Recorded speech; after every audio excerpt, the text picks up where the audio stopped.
বন্ধুরা আজকে তোমাদের একটা নতুন রেসিপি আমি শেয়ার করে দেখাবো। রেসিপিটা হলো কুমড়ো দিয়ে, আর এইদিকে দেখো এটা নিয়েছি ঘোল, যেটা আমরা বাংলা ভাষায় ঘোল বলি, কিন্তু ছত্তিশগড়ের এখানে বলে মহি। তো কুমড়ো দিয়ে মহি দিয়ে একটা তরকারি বানাবো।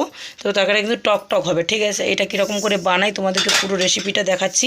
দেখো এর জন্য কেটে নিয়েছি কুমড়ো, সুন্দর করে সাইজ করে কেটে নিয়েছি কুমড়ো।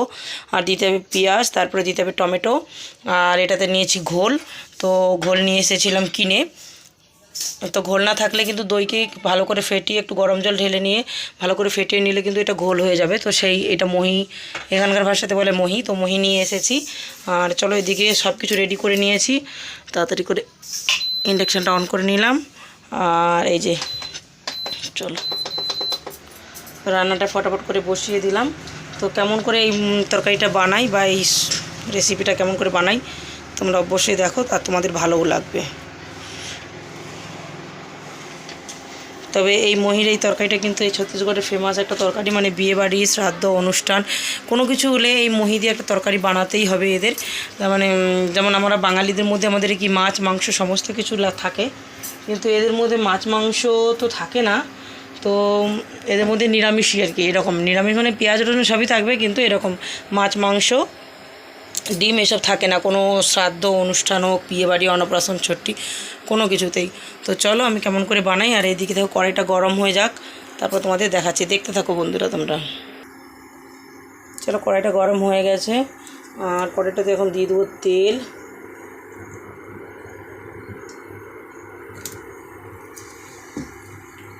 এটা কড়াইটাতে তেল দিয়ে দিলাম, তেলটা গরম হয়ে গেছে।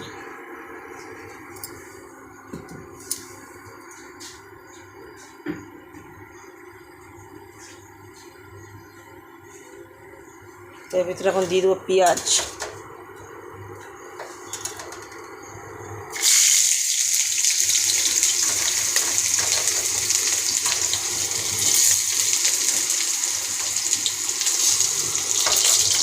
তবে এই তরকারিটা থেকে না একটু পেঁয়াজটা একটু কাঁচা কাঁচা থাকবে, তো পেঁয়াজটা যেন বেশি ভাজা না হয়, তার জন্য এর ভিতরে এখন দিয়ে দেবো আমি কুমড়োগুলো।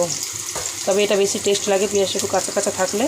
তো কুমড়োটা একটু ভাজতে হবে, তাই পেঁয়াজ আর কুমড়ো একসাথে দিয়ে দিলাম, কারণ কুমড়োটাও এরপরে পেঁয়াজ হালকা ভাজা হতে হতে কুমড়োটাও সুন্দর ভাজা হয়ে যাবে। তারপরে দেবো টমেটো। দেখো এখানকার এই ছত্তিশগড়ি লোকেদের রান্নার স্টাইলটা একটু ইউনিক, যা আমরা বাঙালিরা এরকম রাঁধি না, কিন্তু এরা এরকম করে রান্না করে। তবে আমি এগুলো প্রায় এখানে 7-8 বছর হয়ে গেছে আমরা এসেছি, তো আমি এখানকার কিছুটা স্টাইল রান্না করা শিখে গেছি। তবে কিছু কিছু তরকারি এখানকার স্টাইলের তরকারিগুলো, কিছু কিছু তরকারি খুব ভালো লাগে, আর যা আমরা বাঙালিরা এরকম রান্না করি না।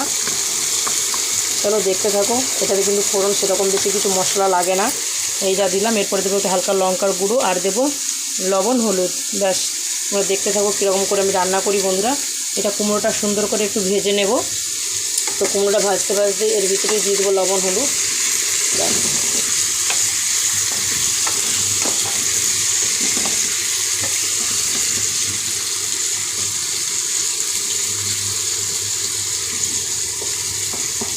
দেখো পেঁয়াজটা হালকা হালকা ভাজা হয়ে যাচ্ছে, ঠিক আছে। চলো কুমড়ো এরকম করে ভাজতে থাকি, তারপরে আবার তোমাদের দেখাচ্ছি, একটু ভাজা হয়ে গেলে আবার দেখাচ্ছি তোমাদের বন্ধুরা।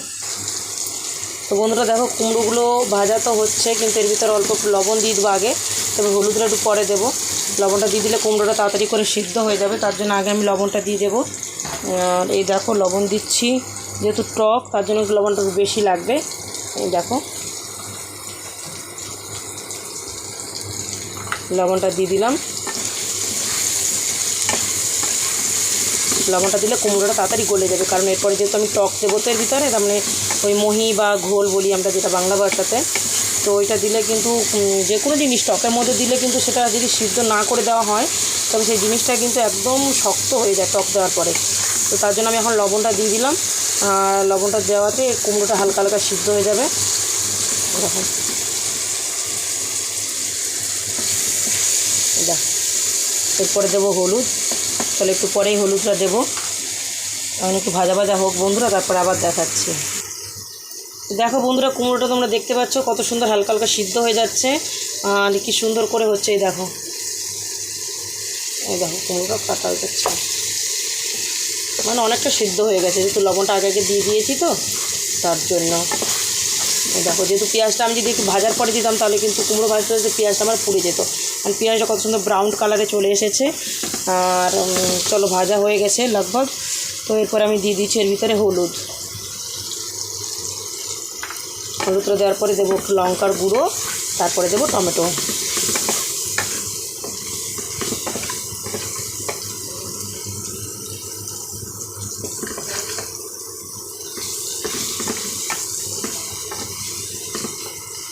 এরপরে দিচ্ছি একটু লঙ্কার গুঁড়ো,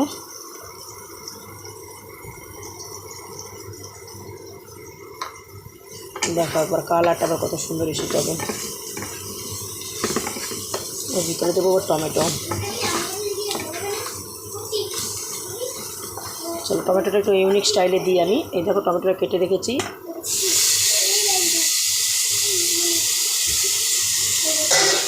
টমেটোটা দিয়ে দিলাম আর এর উপরে কুমড়োগুলো ঢাকা দিয়ে দেবো।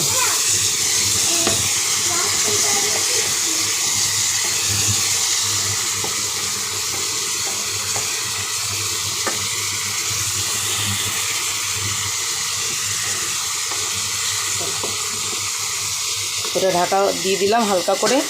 আর এটা আবার সেদ্ধ হয়ে গেলে তখন দেখাচ্ছি বন্ধুরা, তোমরা দেখতে থাকো। তো বন্ধুরা ঢাকা তো দিয়ে দিয়েছিলাম, এখন তো খুলে দেখি কেমন হয়েছে।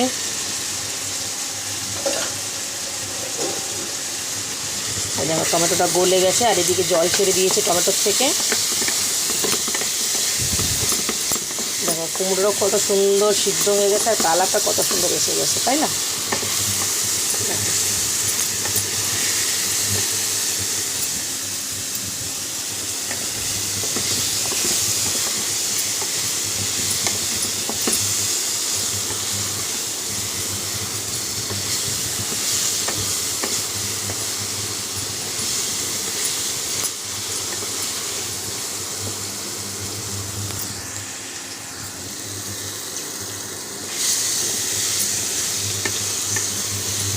টমেটোকে যখন ঢাকা দিয়ে দিয়েছিলাম তো টমেটোটা সেই ঢাকা দেওয়াতে কিন্তু গলে গেছে। দেখো কত সুন্দর করে গলেও গেছে আর কালারটা কত সুন্দর হয়েছে। দেখো তরকারি কিছু কিছু সময় না তরকারি কালার দেখলে খেতে মন হয়। তো এইটা কুমড়োর টকটা হচ্ছে সেরকমই, এর কালারটা এত সুন্দর এখন হয়েছে। এরপরে আবার যখন আমি ওই মহিটা দেবো, মানে ঘোলটা যখন দেবো তখন আরও সুন্দর কালার এসে যাবে, দেখবে খুব সুন্দর কালার। রায়তা বলে যেটাকে, তো রায়তার মতোই কালার আসবে, কিন্তু এটা হলো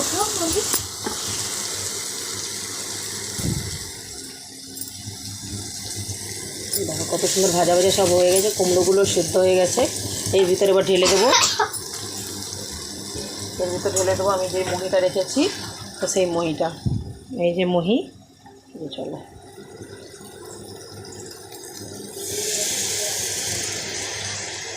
এটা আবার কেউ দুধ ভেবো না বন্ধুরা, এটা কিন্তু মহি বা ঘোল।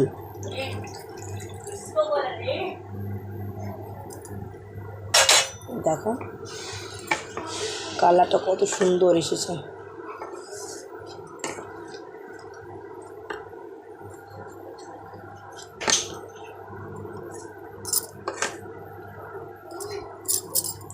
দেখলে কত সুন্দর কালারটা এসেছে রায়তার। এরপর এটা যখন টকবক করে ফুটবে আর ঝোলটা একটু কমে যাবে তখন নামিয়ে নেব বন্ধুরা। দেখো কত সুন্দর করে ফুটে উঠবে।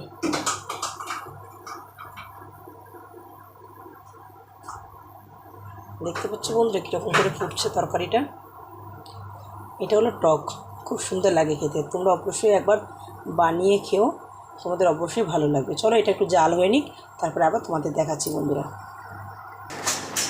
তো বন্ধুরা এই দেখো তরকারিটা কত সুন্দর জাল হচ্ছে, আর জাল হয়ে গেছে মানে তরকারিটা ঝোলটা অনেকটাই কমে গেছে। তোমরা দেখতে পাচ্ছ যে এইখান থেকে পুরো ঝোলটা হয়ে গিয়েছিল, তো সেটা এখন কমে গেছে, এতটা কমে গেছে তরকারিটা প্রায় হয়ে গেছে। এখন নামিয়ে নেব, তবে একটু টেস্ট করে নিতে হবে যে লবণটা কেমন হয়েছে কম বেশি। চলো বাচ্চাদের একটু দিয়ে দেবো লবণটা কেমন হচ্ছে টেস্ট করে নেওয়ার জন্য। আর এই দেখো তরকারিটা কত সুন্দর হয়েছে। তো চলো ইন্ডাকশানটা এবার বন্ধ করে দিই। দেখো ইন্ডাকশানটা এখন বন্ধ করে দিয়েছি, কিন্তু যেটা গরম তার জন্য ফুটে উঠছিল তরকারিটা। দেখো এটা কিন্তু রায়তাও বলতে পারো বা কুমড়োর টক বলতে পারো, দুই রকম নাম দেওয়া আছে। দেখো পেঁয়াজগুলো বলেছিলাম যে একটু কাঁচা কাঁচা থাকতে হবে, এই দেখো পেঁয়াজটা দেখতে পাচ্ছ, পেঁয়াজগুলো একটু কাঁচা কাঁচা রয়েছে। আর তরকারি কালারটা দেখো কত সুন্দর হয়েছে। কালার দেখলে তোমাদের বলি না যে কালার দেখলে কিছু কিছু সময় অনেক কিছু খেতে ইচ্ছে করে। তো এটা হলো সেই তরকারি। তো চলো বন্ধুরা, আজকের এই তরকারিটা কেমন হয়েছে বা এই রেসিপিটা কেমন লেগেছে তোমরা অবশ্যই কমেন্ট করে জানিও। আর ভালো থেকো, সুস্থ থেকো, সাবধানে থেকো। ফিরে এসেছি নতুন একটা ব্লগে। টাটা।